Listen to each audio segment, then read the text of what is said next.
Well, hello everyone, and welcome to some evening tinkering. Oh yes, the clocks have changed. We're now on British summertime, which means I actually get some tinkering time in the evening. It's still light, so I thought I'd crack on with Giselle. I've already got the front panel just bolted on this evening. I just wanted to crack on and start making some progress, so feeling quite good about that. Next thing I need to do, now I've got the front panel back in place, is connect up the bonnet release. Because if that doesn't come off, then we're in all kinds of bother. I've just got to remember how it went into here. I know it was somewhere on the back of here. Yeah, there we go. So I've got to try and squeeze this grommet back through there again. Oh, which would be easier if I had the hands of a child. Miss HubNut really does have the hands of a child, but sadly she is not here this evening. She is looking after them hublets. Ahead of them finishing school tomorrow. Blimey. I can't really show you what's going on here because I can barely see it myself. But the cable hole has a hole there, which that won't go through. Which means I can now get that in there, and that should lock that in place. How does that lock? Like so, apparently. And then there's just these plastic bungs for going the big hole to stop the cable escaping. Simple and effective, I guess. Well, I hope it's effective. Otherwise, we're going to be locked out of our own car. So when you pull the cable inside the car, it moves that plate, which releases this bung. So a bit of grease on that wouldn't do any harm. And then we'll give it a test. Of course, the bonnet release is on the passenger side because French.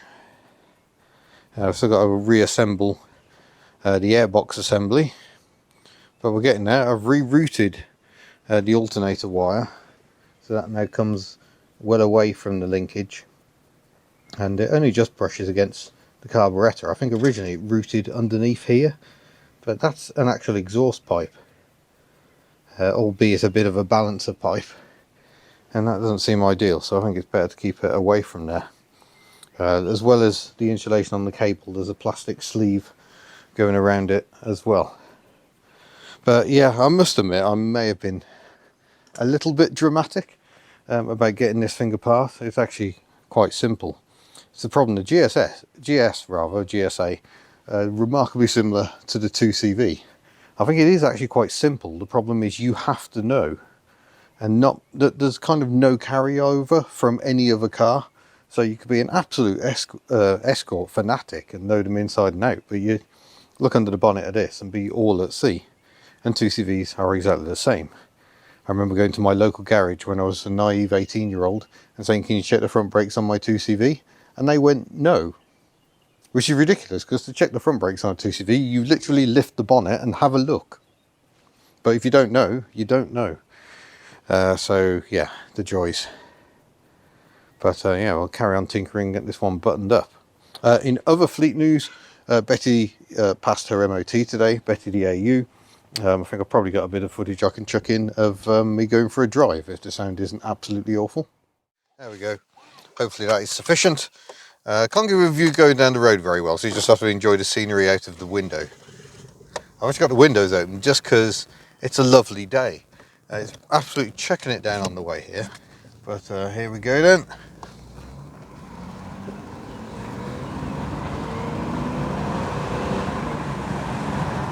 Oh yes, the smooth power and torque, which Betty is so well known for.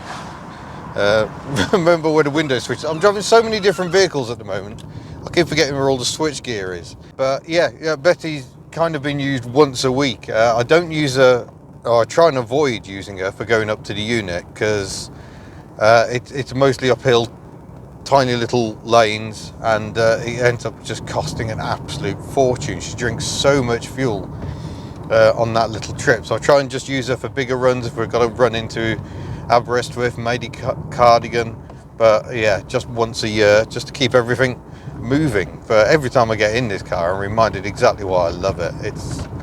It's not brilliant at anything really, but she does cover ground nicely. The ride isn't actually superb. It's a bit fidgety, but that could be just because it's old. I do hope to sort out the suspension this year. If I'm getting to the stage where rear springs and shocks at the very least would be a good idea. And there's probably some bushes I could do as well. Hey! Well done, Betty.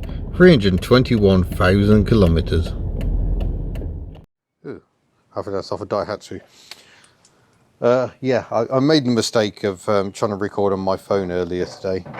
And for some reason, I think because I was in a low mobile area, I just got loads of interference from the phone wanting to be a phone. So one day I'll learn my lesson and actually get this out of my bag instead. But yeah, very pleasing to have an MOT on Betty again. Giselle will be the next one in. So I better finish buttoning her up. But like I say, we've got Easter coming. We are going away for Easter. So Giselle won't be back on the road before that. In fact, the one going back on the road is Bella de Bolingo here. So it's currently the 30th of March. We're going away on the 31st. Which means I can't go away in Bella because I'd have to tax her for the whole of March. Which would be really irritating. She's been off the road for March. So we're not doing that. What we're going to do is take the Picasso over here. Hello, Pastor Picasso. Pastor Picasso is going to be going to the south of England, and we're going to do some family time, a little bit of filming. I've got a couple of things lined up, nothing too dramatic, and then we're going to come back. We're going to grab Bella and Bob, and we're going to go travelling up north somewhere. I'd love to tell you more about that, but we haven't really got any plans, so I have no idea where we're going to end up. So that's despite us having not done any preparation of Bob at all. We said we're going to do so much over the winter. We've done none of it because Bob's kind of buried in the middle of the unit at the moment.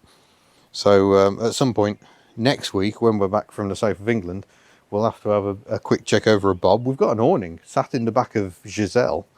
There's now an awning for Bob, so that's a fun video when we start trying to put that all back together again. Right, I'm just going to grab headlamps variously. Reminded just how enormous these GSA headlamps are. They are big old units. Let's try and work out which one's which. Boy, I'll just fall over everywhere. That's the passenger one, which means this must be the driver's one. I think the headlamp adjustment is going to be all at sea after this, but I think we'll worry about that afterwards, because she's going for an MOT, so we can get everything sorted anyway. My bigger issue at the moment is I can only see 3 of the clips that go on the back and hold the headlamps in place. That's mildly terrifying. So where are the others? That was fun. Just split my finger open, try to remove the bulb. The bulb literally just exploded in my hands. Thanks, Giselle. Oh, the carpet just keeps on giving. Oi, there we go. The remnants of that out after nearly killing me. As you can see, the reflectors are a bit of a state. But yes, a reminder that Giselle is a late GSA, so she was made in Spain. Oh, that's not ideal. I think I'm probably going to have to sort that out. It's mostly stopped bleeding. We'll call that good enough. Right, that one. That's a side light, isn't it? So, well, I'm amazed I had one of those in stock. I'm very pleased about that. So yeah, I've cleaned the reflectors up as best I can, but that is absolutely terrible. Nonetheless, I think it'll probably do the job. Now, fun times here, because I note the orange part is actually separate. I wonder if that's because some markets, like Italians, had clear indicators. Would Giselle look good with clear indicators? What do we think? I think that could be interesting. I have got some amber bulbs, so I could do that. It's entirely unnecessary. Or is it better with the piece of plastic in place to give her the look of having amber? What do you reckon? That's with the amber upside down. So do we go amber or do we go clear? I need to clean out the lens now, because the lens is also an absolute state. Look at the state of this. I don't think the seals are very good on these, so I think all sorts of muck gets in. Yeah, it's just like a little foam gasket. So not entirely effective, I'm going to say. Let's find my orange bulbs. That's not them. But I think these will be all good. Take that one back out. Pop in an amber. And there we go. That should flash amber. And it's now starting to rain on me, the camera, and everything. Marvellous. May have to temporarily abort. The indicator experiment may be coming to an end, because on the passenger side the screws are so rusty I can't see them coming out. And what I do if I have a bulb gone in this one, that's going to be a bit more difficult. I don't know what I'm going to do. It might be time to try and find another one of these units. So I'm going to have to put the clear back in and take out my orange indicator bulb. I could leave it in there, but for the sake of balance, I'll put the clear one back in. That experiment has temporarily come to an end. That's a shame. I thought that would have been quite interesting to do. I'll start reassembling. I've been gently rained on, but it is nice to be working here when it's quiet. The generator has stopped for the night. So yeah, another advantage to coming up in the evening. It is kind of difficult to find the time to get away sometimes. Especially as it must be said, my main enjoyment from cars comes from driving them, not necessarily working on them.